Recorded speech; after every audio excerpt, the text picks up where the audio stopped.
Kembali lagi dengan channel Wajar, waktunya belajar. Jangan lupa subscribe ya.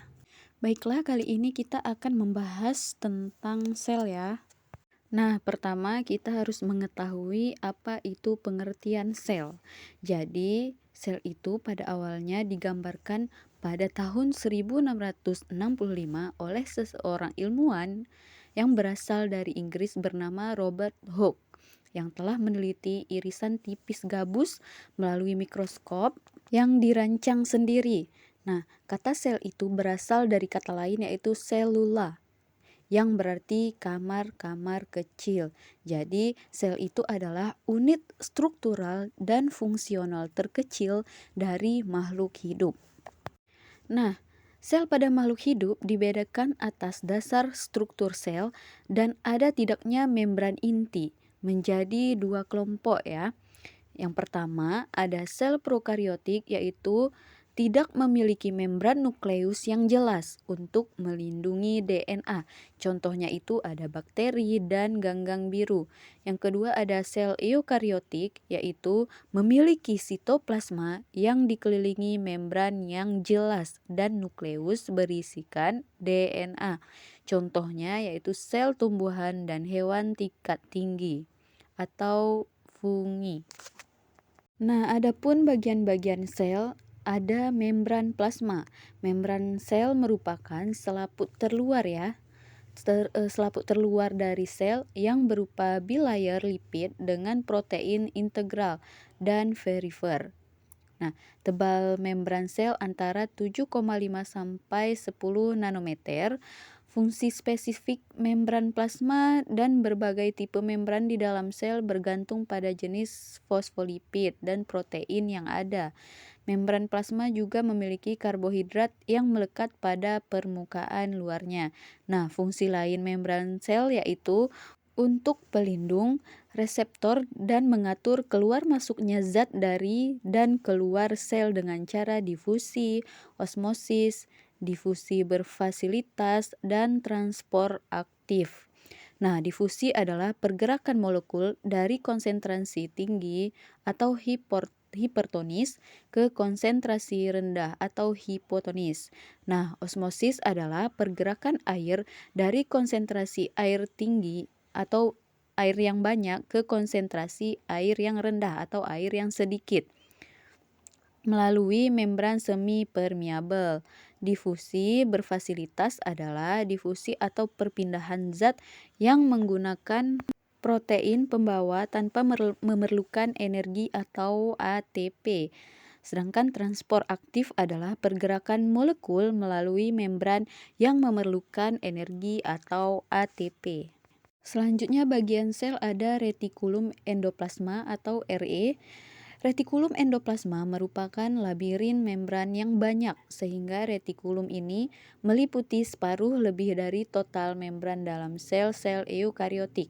Nah, retikulum endoplasma berupa vesikel atau kantung yang dapat berbentuk pipih, bundar atau tubular dan satu sama lain dapat berhubungan. RE memiliki selapis membran dan membran tersebut adalah yang berhubungan dengan membran inti dan membran plasma sehingga dapat berperan sebagai penghubung antara bagian luar sel dengan bagian dalam sel. Nah, terdapat dua jenis retikulum endoplasma yaitu yang pertama RE halus atau disebut dengan REH. Jadi RE halus ini tidak dilekati ribosom yang berfungsi dalam bermacam-macam proses metabolisme termasuk sintesis lipid, metabolisme karbohidrat, serta menawarkan obat dan racun. Enzim RE halus penting untuk sintesis lipid termasuk fosfolipid dan steroid. Nah, yang kedua ada RE kasar atau disebut dengan REK, yakni RE yang dilekati ribosom. RE memiliki peran anabolik dan protektif.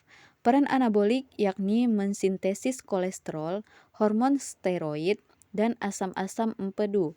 Peran katabolik yakni dapat mengubah atau menetralisis bahan yang bersifat toksis. Mekanisme kerja antara RE dan organel lain seperti mitokondria dapat saling berhubungan.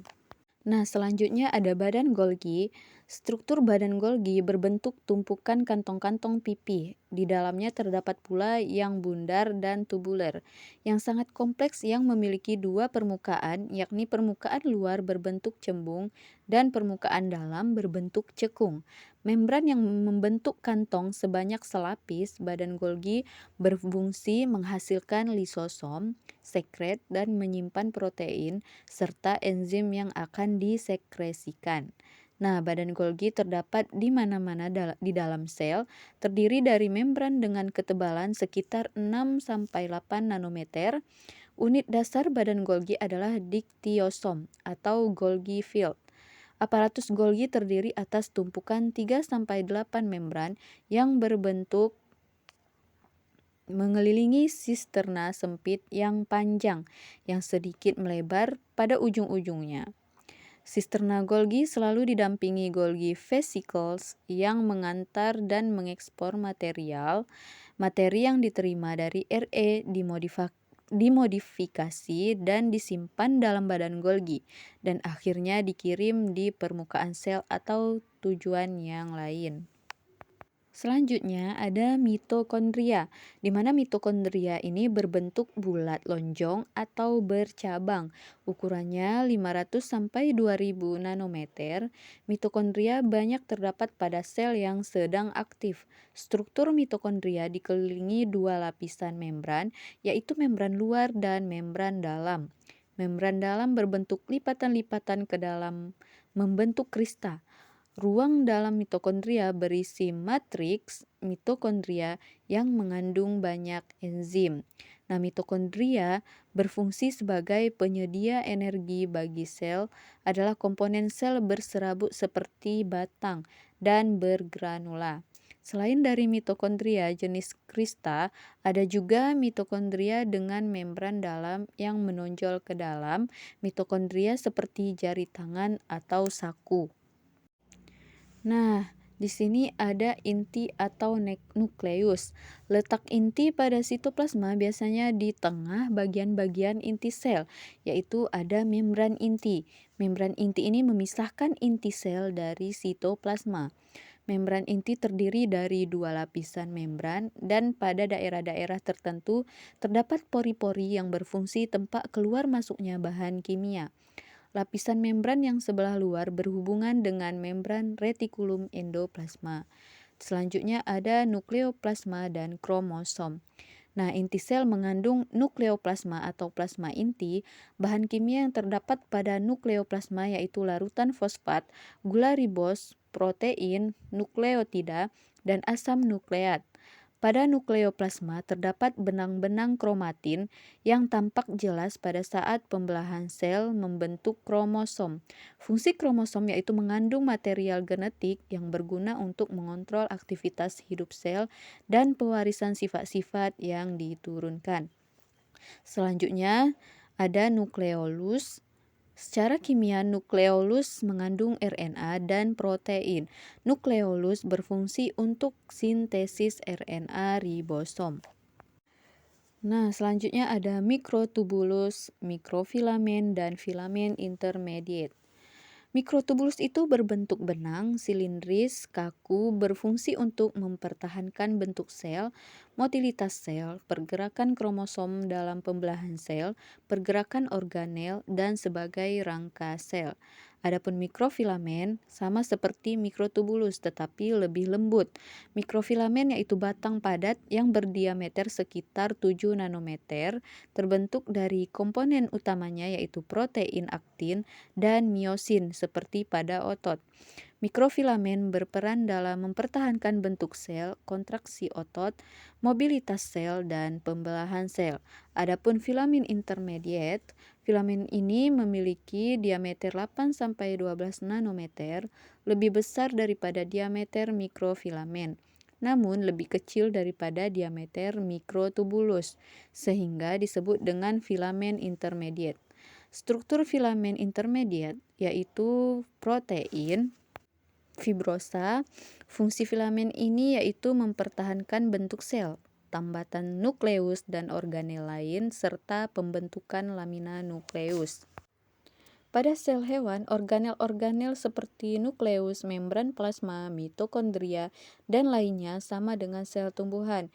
Yang membedakan yakni adanya organel seperti ini ya. Yang pertama ada lisosom, di mana lisosom terdapat pada sel hewan, bentuknya seperti bola, terdiri atas selapis membran, dan diameternya kurang lebih 500 nanometer. Lisosom berfungsi untuk mencerna bahan makanan yang masuk ke dalam sel, baik secara pinositosis atau makanan yang ditelan berupa cairan maupun secara fagositosis atau makanan yang ditelan berupa padatan. Lisosom meliputi lisosom primer dan sekunder. Lisosom primer yakni lisosom yang belum melakukan pencernaan ya. Dan lisosom sekunder itu yakni lisosom yang telah atau sedang melakukan pencernaan. Selanjutnya ada sentrosom. Umumnya sel hewan mengandung sentrosom yang letaknya pada sitoplasma dekat membran inti. Struktur sentrosom berbentuk bintang. Pada saat pembelahan sel atau mitosis maupun meiosis mengandung 2 sentriol. Sebuah sentriol terbentuk dari 9 set tabung yang masing-masing set terdiri dari 3 buah mikrotubul yang berfungsi menggerakkan kromosom pada saat pembelahan sel. Sentrosom bertindak sebagai benda kutub dalam mitosis dan meiosis. Struktur ini hanya dapat dilihat dengan menggunakan mikroskop elektron ya. Ketika sel membagi sentrosom mereplikasi dirinya sendiri, membentuk 2 sentrosom yang pindah ke ujung berlawanan sel. Masing-masing sentrosom lalu mengeluarkan gelondong yang seharusnya memisahkan DNA sel, membedakan sel ke dalam 2 tiruannya sendiri yang kemudian bisa pecah menjadi sel segar. Di samping memainkan tugas penting di sel pembelahan, sentriol juga menolong untuk menyediakan bantuan struktural untuk sel intinya. Selanjutnya ada vakuola. Vakuola terdapat baik pada sel tumbuhan maupun sel hewan, tetapi pada sel tumbuhan tampak lebih besar dan jelas, terutama pada sel yang sudah tua ya. Vakuola pada sel tumbuhan dikelilingi membran tunggal disebut tonoplas.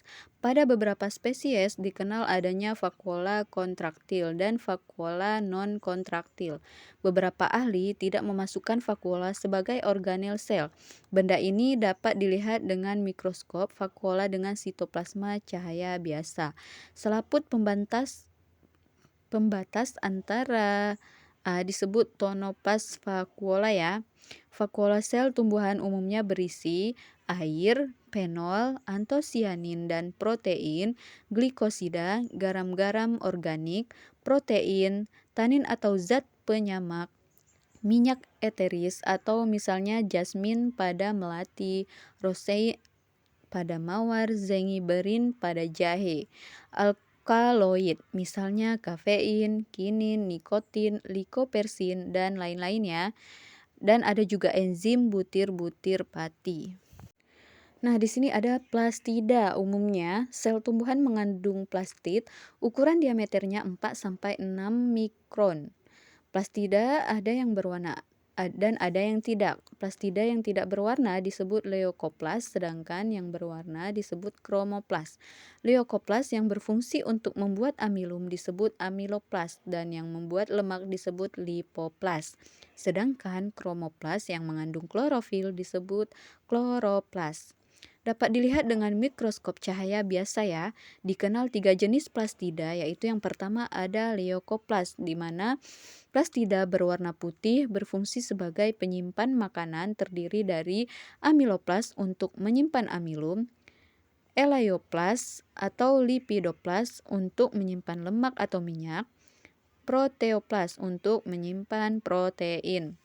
Yang kedua ada kloroplas, yaitu plastida berwarna hijau. Plastida ini berfungsi menghasilkan klorofil dan sebagai tempat berlangsungnya fotosintesis.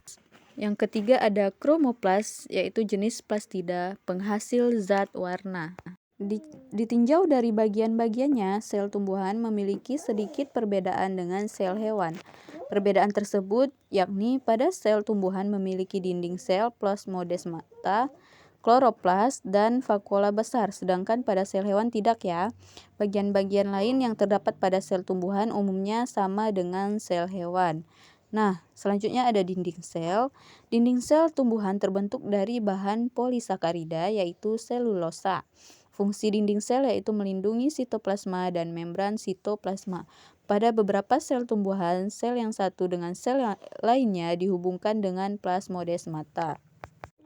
Nah, plasmodesmata merupakan suatu saluran terbuka pada dinding sel tumbuhan untuk memfasilitasi komunikasi dan transportasi bahan-bahan antara sel-sel tanaman. Fungsi plasmodesmata menghubungkan ruang sitoplasmik dengan saluran khusus yang memungkinkan pergerakan antar air, berbagai nutrisi, dan molekul lainnya. Plasmodesmata berada di daerah dinding sel yang disebut bidang pit primer. Ayat Al-Quran yang berkaitan dengan biologi sel yaitu sel tunggal yang dikenal sebagai zigot dalam ilmu biologi ini akan segera berkembang biak dengan membelah diri hingga akhirnya menjadi segumpal daging. Tentu saja hal ini hanya dapat dilihat oleh manusia dengan bantuan mikroskop. Di sini pada bagian ini satu keajaiban penting dari Al-Quran terungkap. Saat merujuk pada zigot yang sedang tumbuh dalam rahim ibu, Allah menggunakan kata alaq dalam Al-Quran. Bacalah dengan menyebut nama Tuhanmu yang menciptakan. Dia telah menciptakan manusia dari alaq atau segumpal darah. Bacalah, dan Tuhanmulah yang maha pemurah. Surat Al-Alaq ayat 1-3. Arti kata alaq dalam bahasa Arab adalah sesuatu yang menempel pada suatu tempat. Kata ini secara harfiah digunakan untuk menggambarkan lintah yang menempel pada tubuh untuk menghisap darah. Tentunya bukanlah suatu kebetulan bahwa sebuah kata yang demikian tepat digunakan untuk zigot yang sedang tumbuh dalam rahim ibu. Hal ini sekali lagi membuktikan bahwa Al-Quran merupakan wahyu dari Allah Tuhan semesta alam. Oke, sampai di sini kita membahas tentang sel. Sampai berjumpa lagi di pembelajaran selanjutnya. Jangan lupa mampir ya.